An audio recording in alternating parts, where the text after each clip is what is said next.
স্বামীর ভালোবাসা দেখেন, রাস্তার পাশের থেকে কুমড়া গাছের শাক তুলে দিল, মানে এই পাতাগুলো তুলে দিল যেন আমি খাইতে পারি। আমার খাইতে ইচ্ছা করছে, সেজন্যই শুধুমাত্র রাস্তার পাশের থেকে অন্যের জমি থেকে তুলে দিল।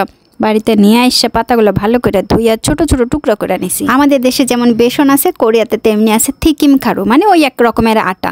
সেই আটাটা আমি নিছি একটা বলে, আর নিলাম পেঁয়াজ কুচি, মরিচ কুচি, তার সাথে বেশ খানিকটা রসুন কুচি। এখন এগুলো একটু মিক্সিং করব, সাথে দিলাম স্বাদ মতো লবণ। ভালো করে এখন মিশাইতে হবে। আর দিয়ে দিছিলাম চাল, একেবারে ব্লেন্ড করে নিছিলাম, আর সাথে একটু পানি। এই দিয়ে ভালো করে মিক্সিং করে নিয়ে ওই কুমড়া শাকগুলো দিলাম, তার উপর সামান্য একটুখানি লবণ দিলাম। ভালো করে এখন মিক্সিং করে তেলে ভাজা করতে হবে। কোরিয়ার রাস্তায় রাস্তায় কুমড়া গাছ দেখবেন, কুমড়া শাক দেখবেন, কিন্তু ছেঁড়ার কোনো অবস্থা নাই, বললে একেবারে পারমিশন নিয়ে ছিঁড়তে হয়। আমাদের দেশে যেমন লাউ শাকটা অনেক বেশি খায়, আর কোরিয়ানরা খায় কুমড়া শাক। তা লাউ শাক তো পাই নাই, লাউ শাক দিয়ে যদি এইভাবে বড়া করা হয় আরও বেশি টেস্ট লাগে। তা আমি কুমড়া শাক দিয়ে বড়া করে নিয়েছি। নিজের তো আর গাছ নাই, কবে একটু নিজের গাছ হবে কে জানে।